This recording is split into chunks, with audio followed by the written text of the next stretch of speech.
Lesson planning is the very first section in the Part 3 marking sheet for driving instructors and also the standards check marking sheet. That's one good reason to make sure that we know what we're talking about when it comes to lesson planning and that we're structuring our lessons effectively every single time. The more important reason though is that poorly planned driving lessons are unproductive for your learner and also they're not very good for your reputation as a professional. The difference between being a parent or a supervising driver accompanying a learner driver and being a fully qualified or provisional driving instructor is lesson planning. That's what makes the difference. We should never find ourselves in the situation as driving instructors where we're just going for a drive to see what happens. As driving instructors or even as driving instructor trainers, we often confuse topics, i.e. syllabus topics, with goals. And while topics are important, when we're talking about lesson planning, we really are talking about so much more. For example, we're talking about things like skills. We're talking about the goals and needs of the pupil. We're talking about practice areas and where to take our pupils based on their current ability. And we're also talking about the ability to react to what we see happening in front of our eyes. Now, this last point in particular is very often the difference between a successful Part 3 test and a failed Part 3 test. Because as important as planning is, we always need to have that ability to abandon the plan completely or come up with a new one on the fly. And this is easier if we remember that plans are not solely created by driving instructors. Plans should be joint efforts that are put together with the learner's input at all times. At least they should be if we're delivering client-centered lessons. In this video, I'm going to give you 4 top tips for improving your lesson planning. And I'm going to be encouraging you to prepare in this way, not just for standards checks and Part 3 tests, but to build these into your everyday driving lessons because that will make you a more rounded, more professional driving instructor. The first tip is about encouraging your learner to set a topic in advance of the driving lesson and then working with your learner driver to come up with a goal based on that topic. So for example, a topic could be something like merging onto dual carriageways. A goal based around that topic could be that your learner does not want to feel terrified merging onto dual carriageways. Or a goal could be that your learner driver wants to get better, more comfortable, more smooth at acceleration and gear changes before they are merging onto dual carriageways. A goal could be that your learner just does not want to feel terrified merging onto dual carriageways. It could be that they want to improve their all-round mirror use and awareness so they have a better idea of what the traffic on the carriageway is doing prior to merging on. You're only going to know what your pupil's goal is if you ask questions that are based around their thoughts and feelings on the topic. A goal should not be that they're working towards improving merging onto dual carriageways until the driving instructor says that they're doing it well enough. This is instructor-led as opposed to client-centered. The second tip is about involving your learner in discussions about the practice area. Even if you have a strong idea about the areas that you normally use for this particular topic, it is so valuable, so important to include your learner driver in these discussions. Including your learner driver in discussions about practice area gives them agency. They're going to feel involved. They're going to feel that they have a huge part to play in the lesson, and they're more likely to be focused during that lesson if they've been involved in these conversations at the start. Some good questions to use when you're working on this phase are, how many merges onto the dual carriageway would you like to do? Or how long would you like to stay on the dual carriageway for once we have merged? For example, would you like to stay on a little bit longer, maybe 2 or 3 exits to get some use at travelling, to get some practice at travelling at that speed? Or would you like to come straight back off at the next one and round in a loop so we get as many merges as possible in the time that we have? Tip number 3 is about ensuring that the practice route and the practice area is within the learner's capability.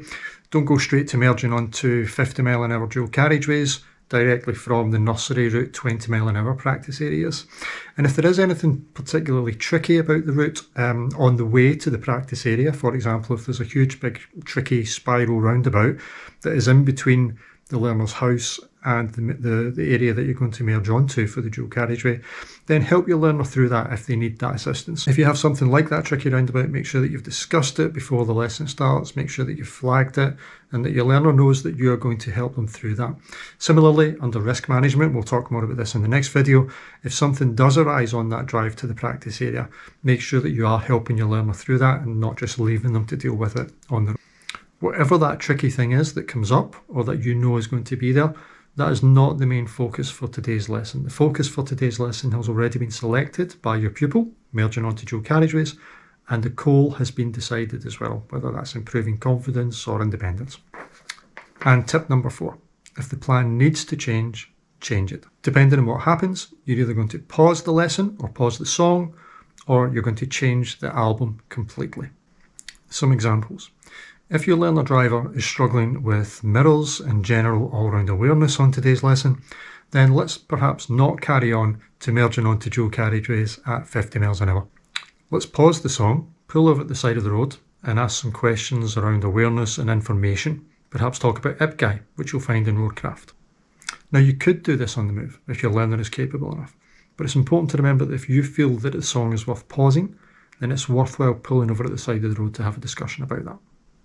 Once you've had that discussion at the side of the road, let's go and drive for 5 minutes, making sure that our learner is back up to that standard and that their mirrors and their general awareness of what's going on is back up to scratch. In a more serious example, if your learner tries to emerge from a closed give way and you have to intervene using your dual controls, then we are going to park up and we are going to select a different album. You'll find yourself asking some questions based on their knowledge and understanding of giveaways, the rules on approach, and probably you'll be doing a little bit of work on identifying giveaways as well.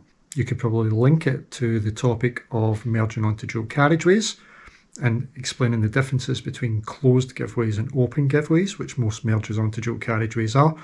But we do want to make sure that we are covering this in some serious detail to make sure that the pupil is back up to the standard they were at a few weeks ago. A third, less serious example, one that comes up very often on standards checks and part 3s and driving lessons in general, is the stall. If your pupil stalls once, do not pause the song, do not change the album, just ask them if they're okay and allow them to carry on. Similarly, if your learner is just missing a couple of mirror checks but there's nobody around and it's not affecting the drive, I would ask some questions on the move. I wouldn't be bothering pausing the song. I definitely wouldn't be changing the album to pull over and adapt the lesson completely to deal with mirrors if it's not required. I would try and maintain focus on the pupil's goal at all times where possible.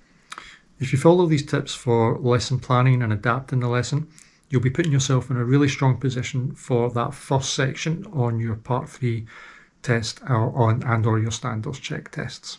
But you'll also make sure that you're providing a really good structured course of learning for your learner drivers, and that's important in terms of building your reputation as a solid instructor, gaining the trust of your learner drivers, and making sure that your pupils are progressing at a good pace. If you think about these principles as becoming your best practice, you'll be developing a really strong reputation, you'll be delivering client-centered lessons. If you're enjoying this content, please like the video and click subscribe below. We know that over 50% of the people who watch these videos are not subscribed to the channel. And if you're looking for a resource that will help you train to become a driving instructor, please check out BPM, which is the Bright PDI Masterclass. It's our online library of video content. It has over 30 hours of HD video content. It includes footage of driving lessons, real-life driving lessons. It includes footage of driving instructor training sessions with some of my PDIs. It includes masterclasses on principles of roadcraft, advanced driving, coaching and client-centered learning, and so much more. There is a manual, the BPM Manual, that PDIs can work through with the help of an approved affiliate trainer with Bright Coaching and BPM. And we have a map on our website which will help PDIs to find a trainer in their local area. Subscribers will also gain access to our exclusive online community where we hold online live supervision sessions every fortnight, and we share best practice ideas, lots of good tips and advice within the community. It's an off Facebook community. I think it's very important to add that. And yeah, please do check that out if you're interested. The link will be in the description below. Thanks for watching the video. I'll see you on the next one.